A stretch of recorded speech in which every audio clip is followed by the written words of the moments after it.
Rena here. I hope that you find these stories soothing. If you like this video, please consider subscribing to the channel and following me on Twitch for more spooky bedtime stories.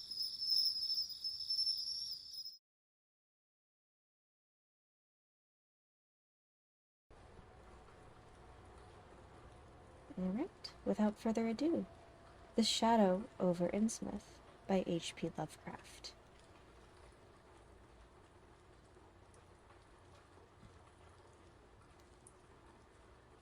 During the winter of 1927 to 1928, officials of the federal government made a strange and secret investigation of certain conditions in the ancient Massachusetts seaport of Innsmouth.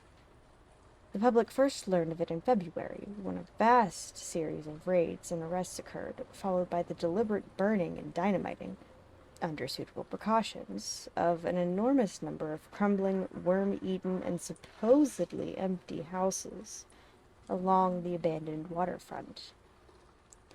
Uninquiring souls let this occurrence pass as one of the major clashes of the spasmodic war on liquor. Keener news followers, however, wondered at the prodigious number of arrests and abnormally large force of men used in making them, and the secrecy surrounding the disposal of the prisoners. No trials or even definite charges were reported, nor were any of the captives seen thereafter in regular jails of the nation.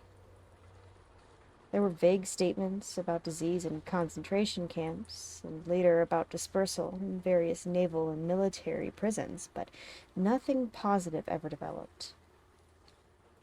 Innsmouth itself was left almost depopulated, and it is even now only beginning to show signs of a sluggishly revived existence.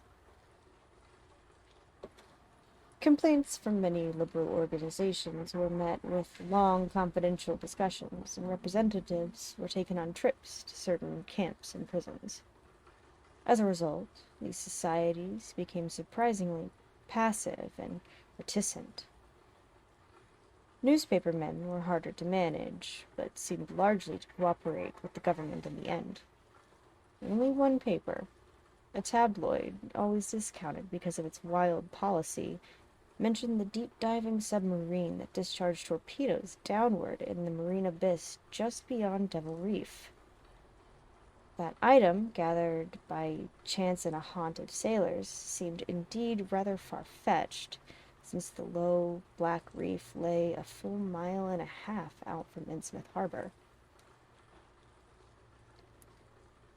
People around the country and in the nearby towns muttered a great deal among themselves, but said very little to the outer world. They had talked about dying in half-deserted Innsmouth for nearly a century, and nothing new could be wilder or more hideous than what they had whispered and hinted at years before. Many things had taught them secretiveness, and there was no need to exert pressure on them. Besides, they really knew little, for wide salt marshes, desolate and unpeopled, kept neighbors off from Innsmouth on the landward side. But at last I'm going to defy the ban on speech about this thing. Results, I'm certain, are so thorough that no public harm save a shock of repulsion could ever accrue from a hinting of what was found by those horrified men at Innsmouth. Besides, what was found might possibly have more than one explanation. I do not know just how much of the whole tale has been even told to me, and I have many reasons for not wishing to probe deeper.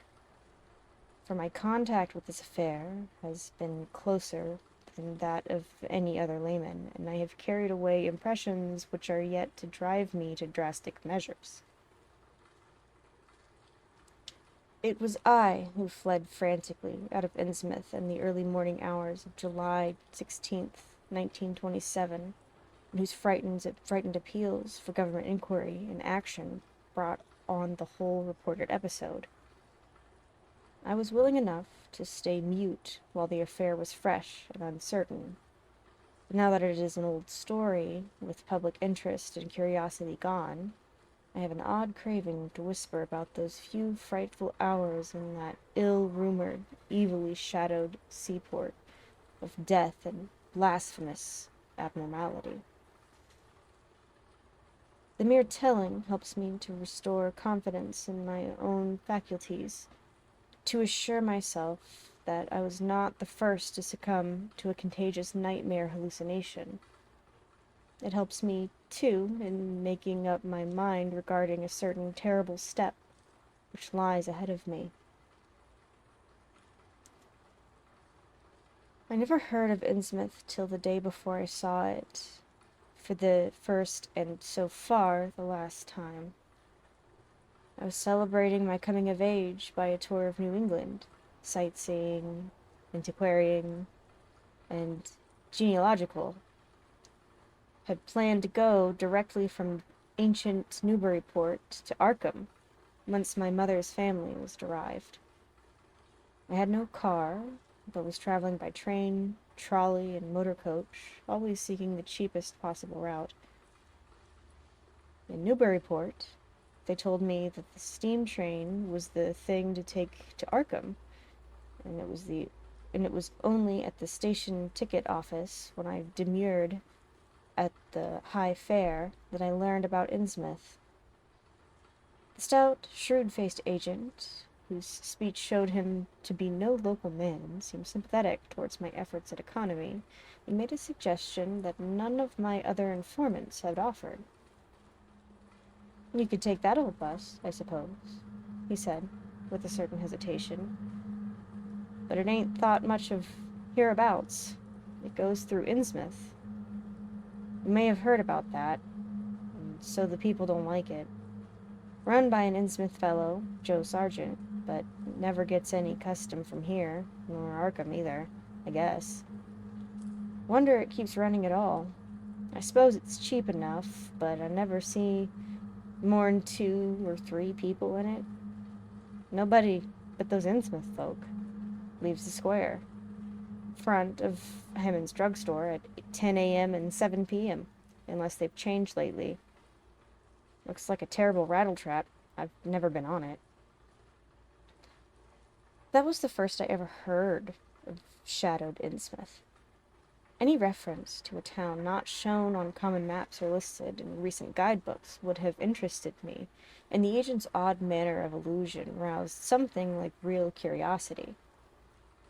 A town able to inspire such dislike in its neighbors, I thought, must have at least rather unusual and worthy of a tourist's attention. If it came before Arkham, I would stop off there, and so I asked the agent to tell me something about it. He was very deliberate and spoke with an air of feeling slightly superior to what he said. "Innsmouth? Well, it's a queer kind of town down at the mouth of the Minette. Used to be almost a city, quite a port before the War of 1812, but all gone to pieces in the last 100 years or so. No railroad now. B&M never went through, and the branch line from Rowley was given up a few years ago. More empty houses than there are people, I guess, and no businesses to speak of except for fishing and lobstering. Everybody trades mostly here, or in Arkham, or Ipswich. Once they had quite a few mills, but nothing's left now except for one gold refinery running on the leanest kind of part-time. That refinery, though, used to be a big thing, and Old Man Marsh, who owns it, must have been richer than Croesus. Queer old duck, though, and sticks mighty close in his home. He's supposed to have developed some skin disease or deformity late in life that makes him keep out of sight. Grandson of Captain Obed Marsh, who founded the business. His mother seems to have been some kind of foreigner, they say a South Sea Islander, so everybody raised Cain when he married an Ipswich girl 50 years ago. They always had to do that about Innsmouth people, and folks here and hereabouts always try to cover up any Innsmouth blood they have in 'em. But Marsh's children and grandchildren look just like anyone else, far as I can see. I've had 'em pointed out to me, though, come to think of it, the elder children don't seem to be around lately. Never saw the old man. And why is everybody so down on Innsmouth? Well, young fellow, you mustn't take too much stock in what people here say. They're hard to get started, but once they do get started, they never let up. They've been telling things about Innsmouth, whispering 'em mostly, for the last 100 years, I guess, and gather they're more scared than anything else. Some of the stories would make you laugh, about old Captain Marsh driving bargains with the devil and bringing imps out of hell to live in Innsmouth, or about some kind of devil worship and awful sacrifices in some place near the wharves that people stumbled on around 1845 or thereabouts. But I come from Panton, Vermont, and that kind of story don't go down with me. You ought to hear, though, what some of the old-timers tell about the Black Reef off the coast. Devil Reef, they call it. It's well above water and good part of the time, and never much below it, but at that you could hardly call it an island. The story is that there's a whole legion of devils, sometimes on that reef, sprawled about, or darting in and out of some kind of cave near the top. It's a rugged, uneven thing, a good bit over a mile out. But towards the end of shipping days, sailors used to make big detours just to avoid it.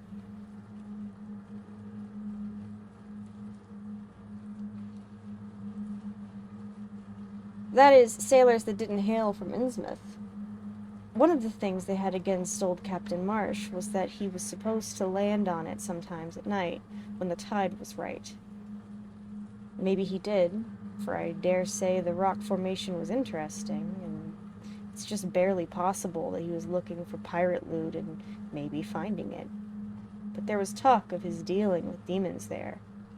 Fact is, I guess it was really the captain that gave the bad reputation to the reef. That was before the big epidemic of 1846, when over half the folks in Innsmouth was carried off. They never did quite figure out what the trouble was, but it was probably some foreign kind of disease brought from China or somewhere by shipping. It surely was bad enough. There was riots over it, and all sorts of ghastly doings that I don't believe ever got outside of the town. And it left the place in awful shape. Never came back. There can't be more than 300 or 400 people living there now.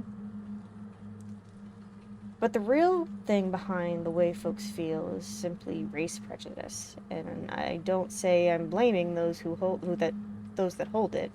I hate Innsmouth folks myself, and I wouldn't care to go to their town. I suppose you know, though I can see you're a Westerner by your talk, what a lot of our New England ships used to have to do with queer ports in Africa, Asia, and the South Seas, and everywhere else, and what queer kinds of people they sometimes brought back with them. You've probably heard about the Salem man that came home with a Chinese wife, and maybe you know there's a bunch of Fiji Islanders somewhere around Cape Cod. Well, there must be something like that back of the Innsmouth people. The place always was badly cut off from the rest of the country by marshes and creeks. And we can't be sure about the ins and outs of the matter, but it's pretty clear that old Captain Marsh must have brought home some odd specimens when he had all 3 of his ships in commission back in the 20s and 30s. There certainly is a strange kind of streak in the Innsmouth folks today. I don't know how to explain it, but it sort of makes you crawl. You'll notice a little in Sargent if you take his bus, but some of them have queer narrow heads and flat noses and bulgy, starry eyes that never seem to shut, and their skin ain't quite right. Rough and scabby, and the sides, the necks are all shriveled and creased up. Get bald, too, very young. The older fellows look the worst. Fact is, I don't believe I've ever seen a very old chap of that kind. Guess they must die of looking in the glass. Animals hate 'em. They used to have lots of horse trouble before the autos came in. Nobody around here in Arkham or Ipswich will have anything to do with them, and they act kind of offish themselves when they come to town or anyone else tries to fish on their grounds. Queer how fish are always thick off Innsmouth Harbor when there ain't any elsewhere around. But just try to fish there yourself and see how the folks chase you off. Those people used to come here on the railroad, walking and taking the train at Rowley after the branch was dropped. Now they use that bus. Yes, there's a hotel at Innsmouth called the Gilman House, but I don't believe it can amount to much. I wouldn't advise you try it. Better stay over here and take the 10 o'clock bus tomorrow morning. Then you can get an evening bus there for Arkham at 8 o'clock. There was a factory inspector who stopped at the Gilman a couple years ago, and he had a lot of unpleasant hints about the place. Seems they get a queer crowd there, this fellow heard voices in other rooms, though most of them was empty, and gave him the shivers. It was foreign talk, he thought. But he said the bad thing about it was the kind of voice that sometimes spoke. It sounded so unnatural, sloppy, he said. And he didn't dare undress and go to sleep. Just waited up and lit out the first thing in the morning. The talk went on most all night. This fellow, Casey, his name was, had a lot to say about how the Innsmouth folk watched him and seemed kind of on guard. He found the Marsh refinery a queer place. It's an old mill on the lower falls of the Minuxet. What he said tallied up with what I'd heard. Books in bad shape, no clear account of any kind of dealings. You know, it's always been kind of a mystery where the Marshes get the gold they refine. Never seemed to do much buying in that line, but years ago they shipped out an enormous lot of ingots. Used to be talk of a queer foreign kind of jewelry that the sailors and refinery men sometimes sold on the sly, or that was seen once or twice on some of the Marshwomen folks. People allowed maybe old Captain Obed traded for it in some heathen port, especially since he always ordered stacks of glass beads and trinkets, such as seafaring men used to get for native trade. Others thought, and still think, he'd found an old pirate cache out on Devil Reef. But here's the funny thing. The old captain's been dead these 60 years, and there's ain't been a good-sized ship out of that place since the Civil War. But just the same, the Marshes still keep on buying a few of those native trade things. Mostly glass and rubber gewgaws, they tell me. Maybe Innsmouth folks like 'em to look at themselves. God knows they've gotten to be about as bad as the South Sea cannibals and Guinea savages. That plague of 46 must have taken off the best blood in the place. Anyway, they're a doubtful lot now, and the Marshes and other rich folks are as bad as any. As I told you, there probably ain't more'n 400 people in the whole town, in spite of all the streets they say there are. I guess they're what they call white trash down south. Lawless and sly, and full of secret things. They get a lot of fish and lobsters and do exporting by truck. Queer how the fish swarm right there, nowhere else. Nobody can ever keep track of these people, and state school officials and census men have a devil of a time. You can bet that prying strangers ain't welcome around Innsmouth. I've heard personally of more'n one business or government man that's disappeared there, and there's loose talk of one who went crazy and is out at Danvers now. They must have fixed up some awful scare for that fellow. That's why I wouldn't go at night if I was you. I've never been there, and I have no wish to go, but I guess a daytime trip couldn't hurt you, even though the people hereabouts will advise you not to make it. If you're sightseeing and looking for old-time stuff, Innsmouth ought to be quite a place for you. And so I spent part of that evening at the Newburyport Public Library looking up data about Innsmouth. When I had tried to question the natives in the shops, the lunchroom, the garages, and the fire station, I had found them even harder to get started than the ticket agent had predicted, and realized that I could not spare the time to overcome their first instinctive reticence.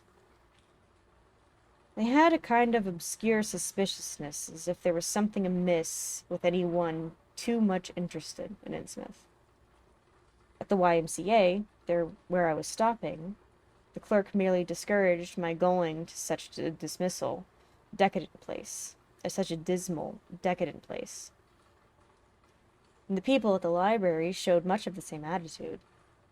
Clearly, in the eyes of the educated, Innsmouth was merely an exaggerated case of civic degeneration.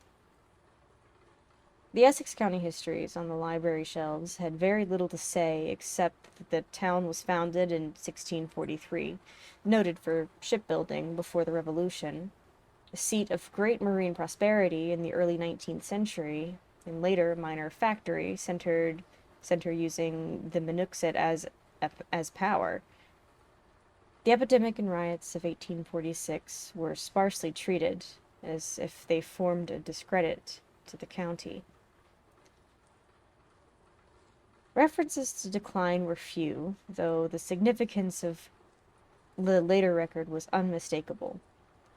After the Civil War, all industrial life was confined to the Marsh Refining Company, and marketing of gold ingots formed the only remaining bit of major commerce aside from the internal fishing. That fishing paid less and less as the price of the commodity fell, and large-scale corporations offered competition. But there was never a dearth of fish around Innsmouth harbor. Foreigners seldom settled there, and there was some discreetly veiled evidence that a number of Poles and Portuguese who had tried it had been scattered in a peculiarly drastic fashion. Most interesting of all was a glancing reference to the strange jewelry vaguely associated with Innsmouth. It evidently impressed the whole countryside more than a little, for mention was made of specimens in the Museum of Miskatonic University at Arkham, and in the display room of the Newburyport Historical Society. The fragmentary descriptions of these things were bald and prosaic, but they hinted to me at an undercurrent of persistent strangeness. Something about them seemed so odd and provocative that I could not put them out of my mind, and despite the relative lateness of the hour, I resolved to see the local sample, said to be a large, queerly proportioned thing evidently made for a tiara, if it could possibly be arranged. The librarian gave me a note of introduction to the curator of the society, a Miss Anna Tilton, who lived nearby, and after a brief explanation, that ancient gentlewoman was kind enough to pilot me into the closed building, since the hour was not outrageously late. The collection was a notable one indeed, but in my present mood I had eyes for nothing but the bizarre object which glistened in the corner of the cupboard under the electric lights. It took no excessive sensitiveness to beauty to make me literally gasp the strange, unearthly splendor of the alien, opulent fantasy that rested there on a purple velvet cushion. Even now I can hardly describe what I saw, although it was clearly enough a sort of tiara, as the description had said. It was tall in the front, and with a very large and curiously irregular periphery, as if designed for a head of the almost freakishly elliptical outline. The material seemed to be predominantly gold, though a weird lighter lustrousness hinted at some strange alloy with an equally beautiful and scarcely identifiable metal. Its condition was almost perfect, and one could have spent hours in studying the striking and puzzling untraditional designs. some simply geometrical, and some plainly marine, chased or molded in high relief on its surface with the craftsmanship of incredible skill and grace. The longer I looked, the more the thing fascinated me. And in this fascination, there was a curiously disturbing element hardly to be classified or accounted for. At first, I decided that it was the queer, otherworldly quality of the art which made me uneasy. All other art objects I had ever seen either belonged to some known racial or national stream, or else were consciously modernistic defiances of every recognized stream. This tiara was neither. Clearly belonged to some settled technique of infinite maturity and perfection, yet the technique was utterly remote from any Eastern or Western, ancient or modern, which I had ever heard of or seen exemplified. It was as if the workmanship were that of another planet. However, I soon saw that my uneasiness had a second and perhaps equally potent source residing in the pictorial and mathematical suggestion of the strange designs. The patterns all hinted of remote secrets and unimaginable abysses in time and space, and the monotonously aquatic nature of the reliefs became almost sinister. Among these reliefs were fabulous monsters of abhorrent grotesqueness and malignity, half ecliptic and half Bactrian in suggestion, which one could not dissociate from a certain haunting of an uncomfortable sense of pseudo-memory, as if they called up some image from deep cells and tissues whose retentive functions are wholly primal and awesomely ancestral. At times I fancied that every contour of these blasphemous fish frogs was overflowing with the ultimate quintessence of unknown and inhuman evil. In odd contrast to the tiara's aspect was its brief and prosy history as related by Miss Tilton. It had been pawned for a ridiculous sum at a shop in State Street in 1873 by a drunken Innsmouth man, shortly afterward killed in a brawl. The society had acquired it from the pawnbroker, at once giving it a display worthy of its quality.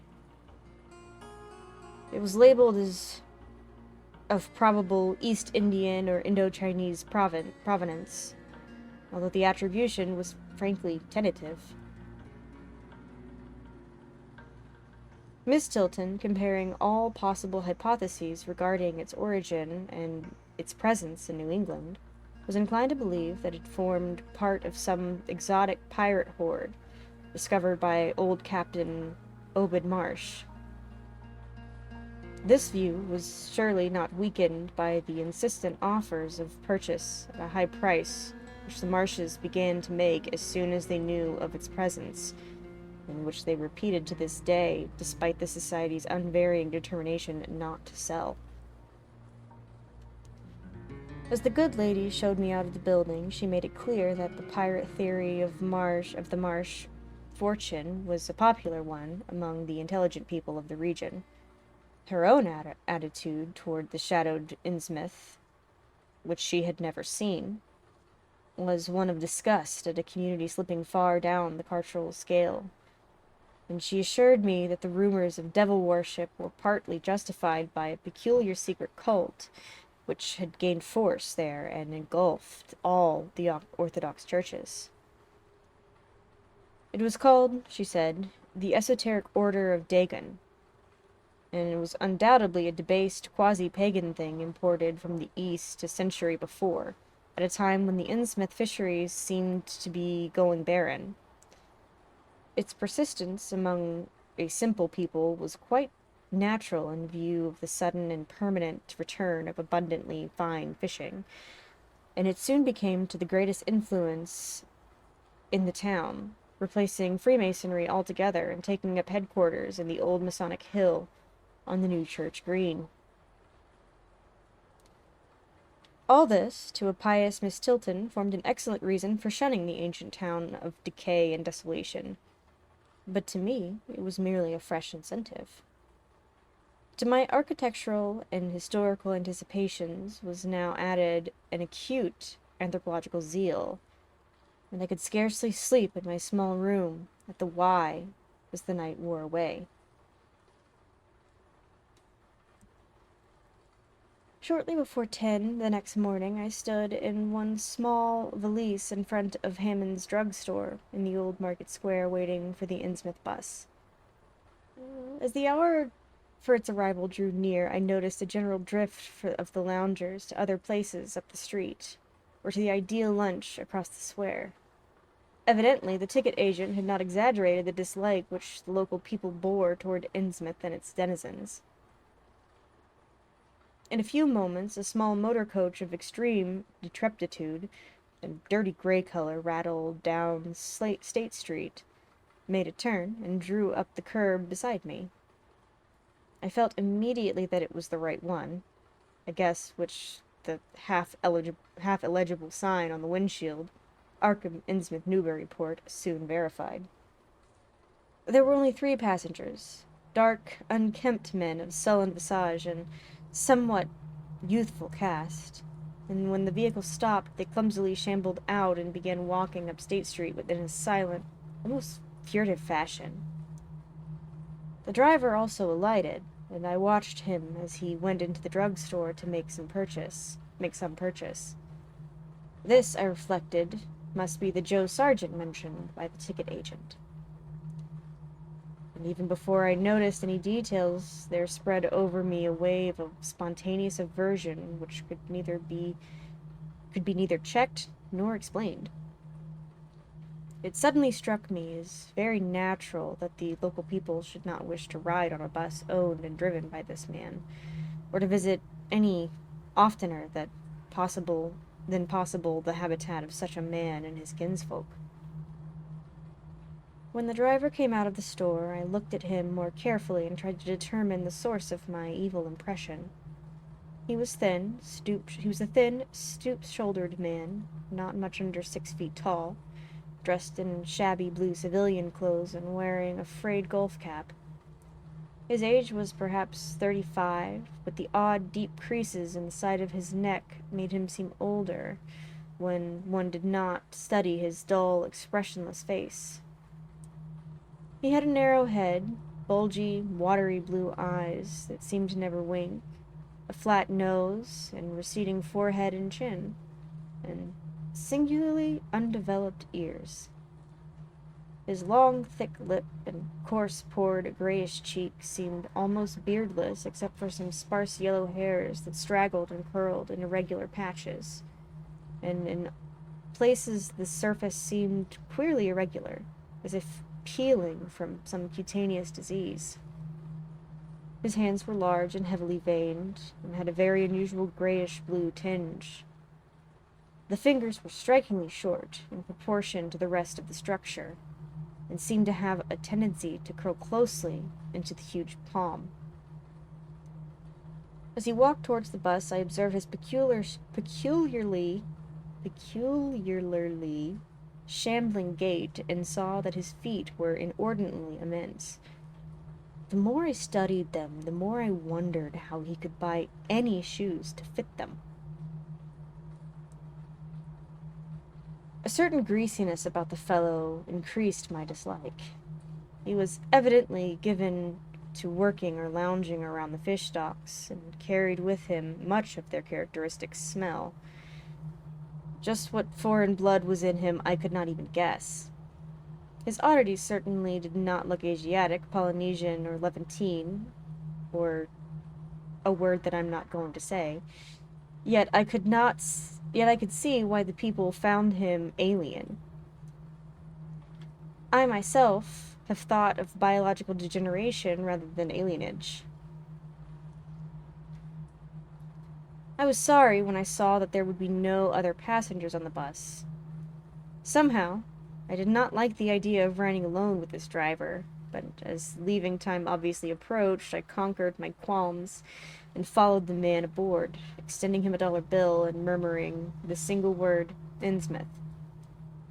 He looked curiously at me for a second as he returned 40 cents change without speaking.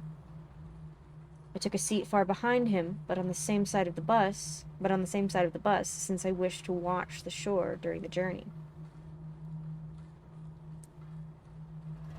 At length, the decrepit vehicle stared with a jerk and rattled noisily past the old brick buildings of State Street, amidst a cloud of sepulchre from the exhaust. Glancing at the people on sidewalks, I thought I detected that in them a curious wish to avoid looking at the bus, or at least a wish to avoid seeming to look at it. When we turned to the left onto High Street, where the going was smoother, flying by stately old mansions of the early Republic and still older colonial farmhouses, passing Lower Green and Parker River, and finally emerging onto a long, monotonous stretch of open shore country. The day was warm and sunny, but the landscape of sand and sedge-grass and stunted shrubbery became more desolate as we proceeded. Out the window, I could see the blue water and sandy line of Plum Island, and we presently drew very near the beach as our narrow road veered off from the main highway to Rowley and Ipswich. There were no visible houses, and I could tell by the state of the road that traffic was very light hereabouts. The weather-worn telephone poles carried only 2 wires. Now and then, we crossed crude wooden bridges over tidal creeks that wound far inland and promoted the general isolation of the region.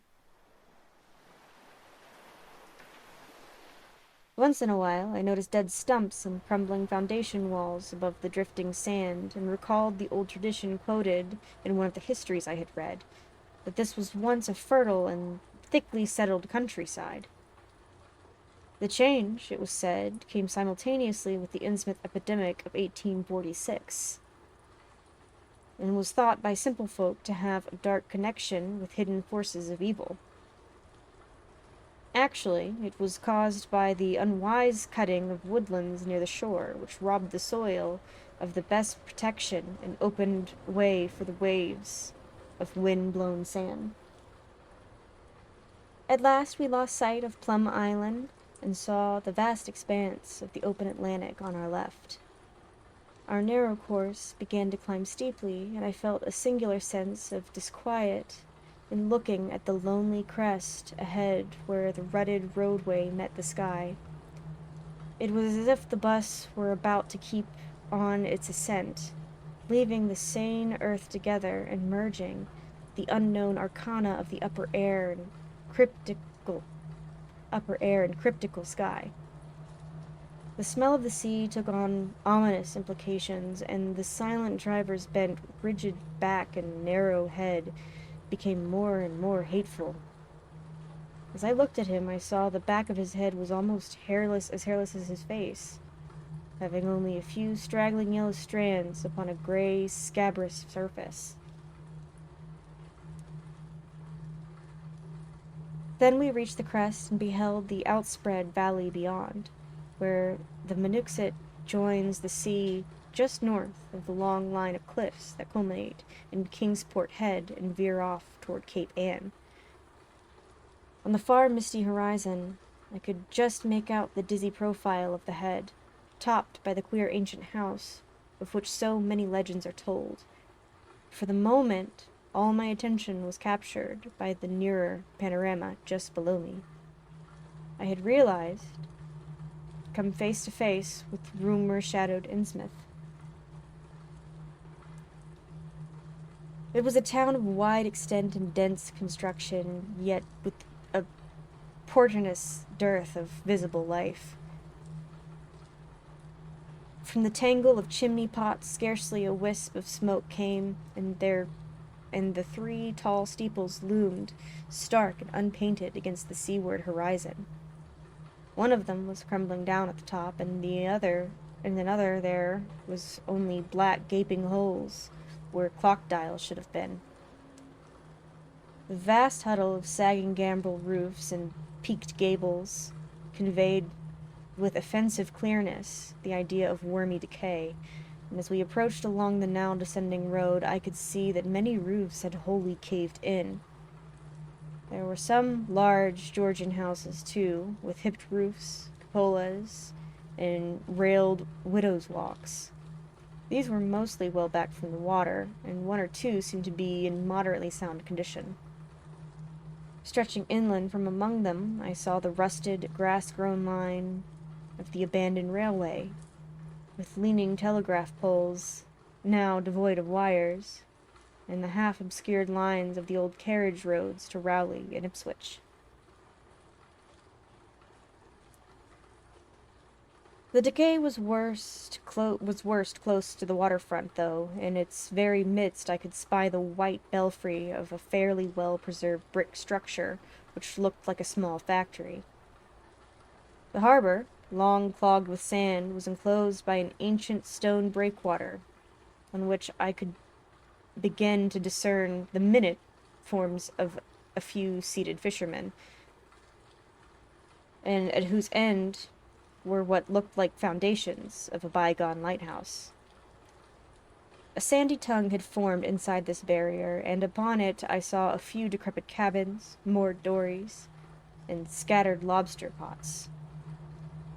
The only deep water seemed to be where the river poured out past the belfried structure and turned southward to join the ocean at the breakwater's end.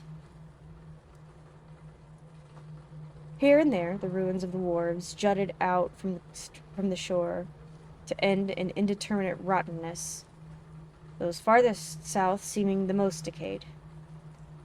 And far out at sea, despite high tide, I glimpsed a long, black line scarcely rising above the water, yet carrying a suggestion of odd latent malignancy. This, I knew, must be Devil Reef. As I looked, a subtle, curious sense of beckoning seemed superadded to the grim repulsion, and oddly enough, I found this overtone more disturbing than the primary impression. We met no one on the road, but presently began to pass deserted farms in varying stages of ruin. Then I noticed a few inhabited houses with rags stuffed in the broken windows and shells and dead fish lying about the littered yards. Once or twice I saw the listless-looking people of working in barren gardens or digging clams on the fishy-smelling beach below, and groups of dirty, simian-visaged children playing around weed-grown doorsteps. Somehow these people seemed more disquieting than the dismal buildings, for almost every one had certain peculiarities of the face and motions which I instinctively disliked, without being able to comprehend them. For a second I thought this typical physique suggested some picture I had seen, perhaps in a book, under circumstances of particular horror or melancholy, but this pseudo-recollection passed very quickly. As the bus reached a lower level, I began to catch the steady note of a waterfall through the unnatural stillness. The leaning, unpainted houses grew thicker, lined both sides of the road, and displayed more urban tendencies than did those we were leaving behind. The panorama ahead had contracted to a street scene, and in spots I could see where cobblestone pavement and stretches of brick sidewalk had formerly existed. All the houses were apparently deserted, and there were occasional gaps where tumbled-down chimneys and cellar walls told of buildings that had collapsed. Pervading everything was the most nauseous, fishy odor imaginable. Soon, cross streets and junctions began to appear. Those on the left leading to shoreward realms of unpaved squalor and decay, while those on the right showed vistas of departed grandeur. So far, I had seen no people in the town, but there were now signs of a sparse habitation. Curtained windows here and there, and an occasional battered motor car at the curb. Pavement and sidewalks were increasingly well defined, and though most of the houses were quite old, brick and wood and brick structures of the early 19th century, they were obviously kept fit for habitation. As an amateur antiquarian, I almost lost my olfactory disgust in my feeling of menace and repulsion amidst this rich, unadulterated survival in the past. But I was not to reach my destination without one very strong impression of poignantly disagreeable quality. The bus had come to a sort of open concourse or radial point with churches on two sides and the bedraggled remains of a circular green in the center. And I was looking at a large pillared hall on the right-hand junction ahead. The structure's once white paint was now gray and peeling, and the black and gold sign on the pediment was so faded that I could only with difficulty make out the words. Esoteric Order of Dagon. This, then, was the former Masonic Hall, now given over to a degraded cult. As I strained to decipher this inscription, my notice was distracted by the raucous tones of a cracked bell across the street, and I quickly turned to look out the window on my side of the coach. The sound came from a squat stone church of manifestly later date than most of the houses, built on a clumsy Gothic fashion and having a disproportionately high basement with the shuttered windows. Though the hands of its clock were missing on the side I glimpsed, I knew that those hoarse strokes were tolling the hour of 11. Then suddenly all thoughts of time were blotted out by an onrushing image of sharp intensity and unaccountable horror which had seized me before I knew what it really was. The door of the church basement was open, revealing a rectangle of blackness inside. And as I looked, a certain object crossed or seemed to cross that dark rectangle, burning into my brain a momentary conception of nightmare, which was all the more maddening because analysis could not sepulcher a single nightmarish quality on it. It was a living object, the first except the driver that I had seen since entering the compact part of town, and I had been in a steadier mood. I would have found nothing whatever of terror in it. Clearly, as I realized a moment later, it was the pastor, clad in some peculiar vestments, doubtless introduced since the Order of the Dagon had modified the ritual of the local churches. The thing which had probably caught my first subconscious glance and supplied the touch of bizarre horror was the tall tiara he wore, an almost exact duplicate of the one Miss Tilton had showed me the previous evening.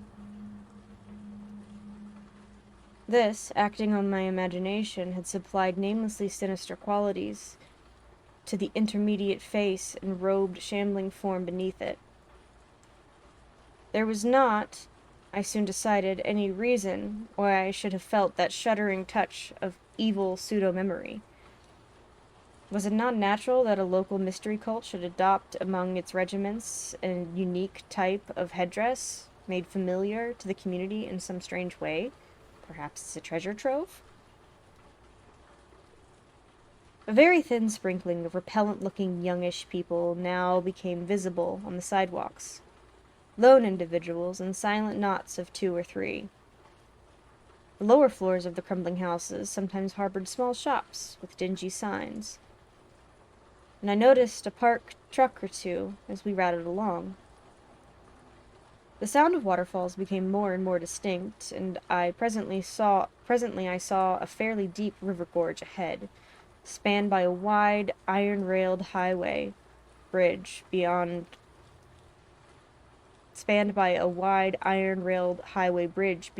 which a large square had opened out. As we clanked over the bridge, I looked out on both sides and observed some factory buildings on the edge of the grassy bluff or part way down. The water far below was very abundant, and I could see 2 vigorous sets of falls upstream on my right and at least one downstream on my left. From this point, the noise was quite deafening. Then we rolled into a large semicircular square across the river and drew upon the right-hand side in front of a tall, cupola-crowned building with remnants of yellow paint and with a half-effice sign proclaiming to be the Gilman House. I was glad to get out of that bus and once proceeded to check my valise in the shabby hotel lobby. There was only one person in sight, an elderly man without what I had come to call the Innsmouth look. I decided not to ask him any of the questions which bothered me, remembering that odd things had been noticed in this hotel. Instead, I strolled out on the square, from which the bus had already gone, and studied the scene minutely and appraisingly. One side of the cobblestoned open space was a straight line of the river. The other was a semicircular, slant-roofed brick buildings of about the 1800 period, from which several streets radiated away to the southeast, south, and southwest. Lamps were depressingly few and small, all low-powered incandescents, and I was glad that my plans called for departure before dark, even though I knew the moon would be bright. The buildings were all in fair condition, and included perhaps a dozen shops in current operation, of which one was a grocery of the First National chain, others a dismal restaurant, a drugstore, and a wholesale fish dealer's office, and still another, at the eastward extremity of the square, near the river, an office of the town's only industry, the Marsh Refining Company. There were perhaps 10 people visible, and 4 or 5 automobiles and motor trucks stood scattered about. I did not need to be told that this was the civic center of Innsmouth. Eastward, I could catch the blue glimpses of the harbor, against which rose the decaying remains of 3 once beautiful Georgian steeples.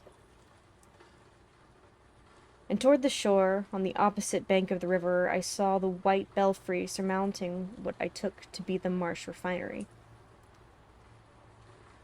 For some reason or another, I chose to make my first inquiries at the chain grocery, whose personnel was not likely to be native to Innsmouth. I found a solitary boy of about 17 in charge, and was pleased to note the brightness and affability which promised cheerful information. He seemed exceptionally eager to talk, and I soon gathered that he did not like the place, its fishy smell, or its fury of people. A word with any outsider was a relief to him. He hailed from Arkham, boarded with a family who came from Ipswich, and went back whenever he got a moment off. His family did not like him to work in Innsmouth, but the chain had transferred him there, and he did not wish to give up his job. There was, he said, no public library or chamber of commerce in Innsmouth, but I could probably find my way about. The street I had come down was Federal. West of that were the fine old residence streets, Broad, Washington, Lafayette, and Adams, and east were the shoreward slums. It was in these slums, along Main Street, that I would find the old Georgian churches, but they were long abandoned. It would be well not to make oneself too conspicuous of such neighborhoods, especially north of the river, since people were sullen and hostile. Some strangers had even disappeared. Certain spots were almost forbidden territory, as he had learned at the considerable cost. One must not, for example, linger too much around the Marsh Refinery, or around any of the still used churches, or around the pillared Order of Dagon Hall at the new church green. Those churches were very odd, all violently disavowed by their respective denominations elsewhere, and apparently using the queerest kind of ceremonials and clerical vestments. Their creeds were heterodox and mysterious, involving hints of certain marvelous transformations leading to bodily or immorality of a sort on this earth. The youth's own pastor, Dr. Wallace of Ashbury, M.E. Church in Arkham, had gravely urged him not to join any church in Innsmouth. As for the Innsmouth people, the youth hardly knew what to make of them. They were as furtive and seldom seen as animals that live in burrows, and one could hardly imagine how they passed the time apart from their desultory fishing. Perhaps, judging from the quantities of bootleg liquor they consumed, they lay for most of the daylight hours in an alcoholic stupor. They seemed sullenly banded together in some sort of fellowship and understanding, despising the world as if they had access to another, preferable spheres of entity. Their appearance, especially those staring, unwinking eyes, which one never saw shut, was certainly shocking enough, and their voices were disgusting. It was awful to hear them chanting at their churches at night, especially during their main festivals or revivals, which fell twice a year on April 30th and October 31st. They were very fond of the water and swam a great deal in both river and harbor. Swimming races out to Devil Reef were very common, and everyone in sight seemed well able to share in this arduous sport. When one came to think of it, it was generally only rather young people who were seen out in public, and of these oldest were apt to be the most tainted-looking. When exceptions did occur, they were mostly persons with no trace of aberrancy, like the old clerk at the hotel. One wondered what become of the bulk of the older folk, and whether the Innsmouth look were not a strange, insidious disease phenomenon which increased its hold as years advanced. Only a very rare affliction, of course, could bring about such vast and radical anatomical changes in a single individual after maturity, changes invoking osseous factors, such as basic shape of the skull. But then, even this aspect was no more baffling and unheard of than the visible features of malady as a whole. It would be hard, the youth implied, to form any real conclusions regarding such a matter, since one never came to know the natives personally, no matter how long one might live in Innsmouth.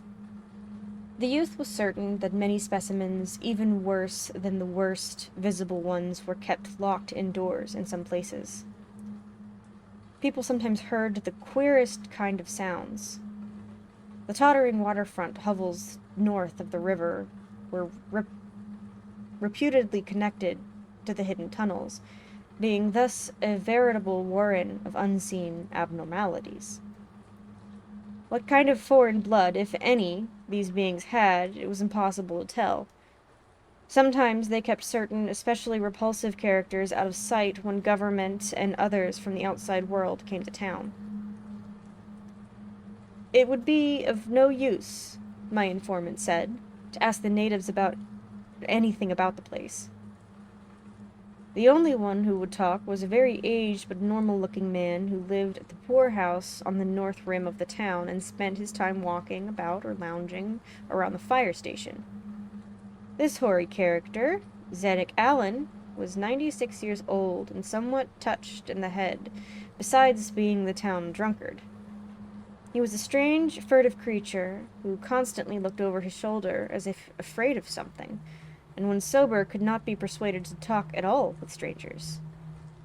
He was, however, unable to resist any offer of his favorite poison, and once drunk would furnish the most astonishing fragments of whispered reminiscence. After all, though, little useful data could be gained from him, since his stories were all insane and incomplete hints of impossible marvels and horrors which could have no source save in his own disordered fantasy. Nobody ever believed him, but the natives did not like him to drink and talk with strangers, and it was not always safe to be seen questioning him. It was probably him that some of the wildest popular whispers and delusions were derived. Several non-native residents had reported monstrous glimpses from time to time, but between old Zedek's tales and the malformed inhabitants, it was no wonder such illusions were current. None of the non-natives ever stayed out late at night, there being a widespread impression that it was not wise to do so. Besides, the streets were loathsomely dark. As for business, the abundance of fish was certainly most uncanny, but the natives were taking less and less advantage of it. Moreover, the prices were falling and competition was growing. Of course, the town's real business was the refinery, whose commercial office was on the square only a few doors east of where we stood. Old Man Marsh was never seen, but sometimes went to the works in a closed, curtained car. There were all sorts of rumors about how Marsh had come to look. He had once been a great dandy, and people say he still wore the frock-coated finery of the Edwardian age, curiously adapted to certain deformities. His son had formerly conducted the office in the square, but latterly they had been keeping out of sight a good deal and leaving the brunt of the affairs to the younger generation. The sons and their sisters had come to look very queer, especially the elder ones, and it is said that their health was failing. One of the Marsh daughters was a repellent, reptilian-looking woman who wore an excess of weird jewelry, clearly of the same exotic tradition as that to which the strange tiara belonged. My informant had noticed it many times, and had heard it spoken of as coming from some secret horde, either of pirates or demons. The clergymen, or priests, or whatever they were called nowadays, also wore this kind of ornament as a headdress, but one seldom caught glimpses of them. Other specimens the youth had not seen, though many were rumored to exist around Innsmouth. The Marshes, together with the other 3 gently bred families of the town, the Waits and the Gilmans, and the Elliots, were all very retiring. They lived in immense houses along Washington Street, and several were reputed to harbor in concealment certain living kinsfolk whose personal aspect forbade public view, and whose deaths had been reported and recorded. Warning me that many of the street signs were down, the youth drew for my benefit a rough but ample and painstaking sketch map of the town's salient features. After a moment's study, I felt sure that it would be of great help, and pocketed it with profuse thanks. Disliking the dinginess of the single restaurant I had seen, I bought a fair supply of cheese crackers and ginger wafers to serve as lunch later on. My program, I decided, would be to thread the principal streets, talk with any non-natives I might encounter, and catch the 8 o'clock coach for Arkham. The town, I could see, formed a significant exaggerated example of communal decay, but being no sociologist, I would limit my serious observation to the field of architecture. Thus I began my systematic, though half-bewildered tour of Innsmouth's narrow, shadow-blighted ways. Crossing the bridge and turning toward the roar of the lower falls, I passed close to the Marsh refinery, which seemed oddly free of the noise of industry. The building stood on a steep river bluff near the bridge and opened in an open confluence of streets which I took to be the earliest civic center, displaced after the Revolution by the present town square. Recrossing the gorge on Main Street, I struck a region of utter desertion, which somehow made me shudder. Collapsing huddles of gambrel roofs formed a jagged and fantastic skyline, above which rose the ghoulish, decapitated steeple of an ancient church. Some houses along Main Street were tenanted, but most were tightly boarded up. Down unpaved side streets, I saw the black, gaping windows of deserted hovels, many of which leaned at perilous and incredible angles through the sinking part of the foundations. Those windows stared so spectrally that it took courage to turn eastward toward the waterfront. Certainly, the terror of the deserted house swells in geometric rather than arithmetical progression as the houses multiplied to form a city of stark desolation. The sight of such endless avenues of fishy-eyed vacancy and death, and the thought of such linked infinities of black and brooding compartments, given over to cobwebs, and memories, and conqueror worm, start up vestigial fears and aversions that not even the stoutest philosophy can disperse. Fish Street was as deserted as Maine, though it differed in having many brick and stone warehouses still in excellent shape. Water Street was almost duplicate, save that there were great seaward gaps where wharves had been.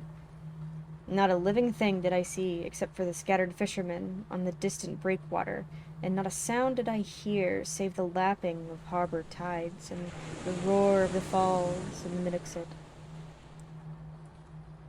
The town was getting more and more on my nerves, and I looked behind me furtively as I picked my way back over the tottering Water Street Bridge. The Fish Street Bridge, according to the sketch, was in ruins. North of the river were traces of squalid life. Active fish, packing houses, and Water Street's smoking chimneys and patched roofs here and there.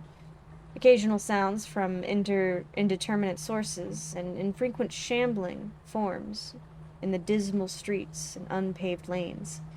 But I seemed to find this even more oppressive than the southerly desertion. For one thing, the people were more hideous and abnormal than those near the center of the town, so that I was several times evilly reminded that something utterly fantastic which I could not quite place. Undoubtedly, the alien strain in the Innsmouth folk was stronger here than further inland, unless, indeed, the Innsmouth folk were a disease rather than a bloodstain, in which case this district might be held to harbor more advanced cases. One detail that annoyed me was the distribution of a few faint sounds I heard. They ought naturally to have come wholly and visibly from the inhabited houses, yet in reality were often strongest inside the most rigidly boarded-up facades. There were creakings, scurryings, and hoarse, doubtful noises. And I thought uncomfortably about the hidden tunnels suggested by the grocery boy. Suddenly, I found myself wondering what the voices of those denizens would be like. I had heard no speech so far in this quarter, and was unaccountably anxious not to do so. Pausing only long enough to look at two fine but ruinous old churches at Main and Church Streets, I hastened out of that vile waterfront slum.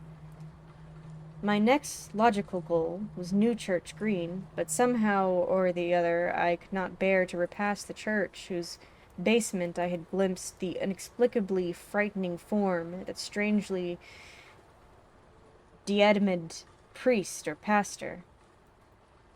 Besides, the grocery youth had told me that the churches, as well as the Order of Dagon Hall, were not advisable neighborhoods for strangers.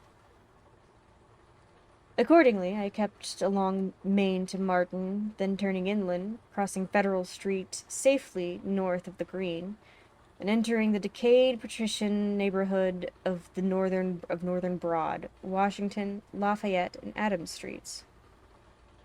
Though these stately old avenues were ill-surfaced and unkempt, their elm-shaded dignity had not entirely departed.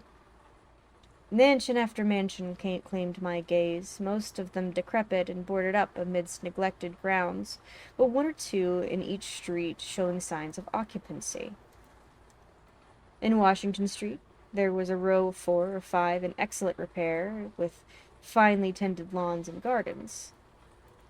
The most sumptuous of these, with wide terraced parterres extending back the whole way to Lafayette Street. I took that to be the home of Old Man Marsh, the afflicted refinery owner. In all these streets no living thing was visible, and I wondered at the complete absence of cats and dogs from Innsmouth. Another thing which puzzled and disturbed me, even some of the best preserved mansions, was the tightly shuttered condition of many third-story attic windows. Furtiveness and secretiveness seemed universal in this hushed city of alienage and death.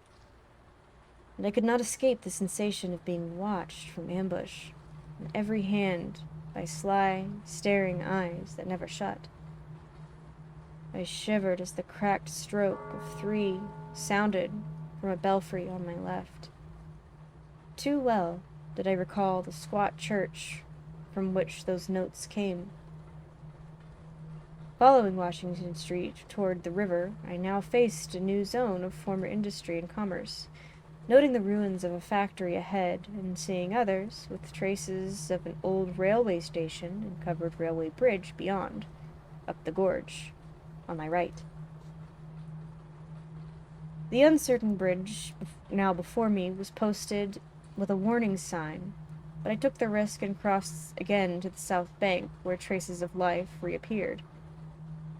Furtive, shambling creatures started cryptically in my direction, and more normal faces eyed me coldly and curiously. Innsmouth was rapidly becoming intolerable, and I turned down Payne Street toward the square, in the hope of getting some vehicle to take me to Arkham before the still distant starting time of that sinister bus. It was then that I saw the tumble-down fire station on my left, and noticed the red-faced, bushy-bearded, watery-eyed old man in nondescript rags who sat on the bench in front of it, talking with a pair of unkempt but not abnormal-looking firemen. This, of course, must be Zadoc Allen, the half-crazed, liquorish nonagerian whose tales of old Innsmouth and its shadow were so hideous and incredible.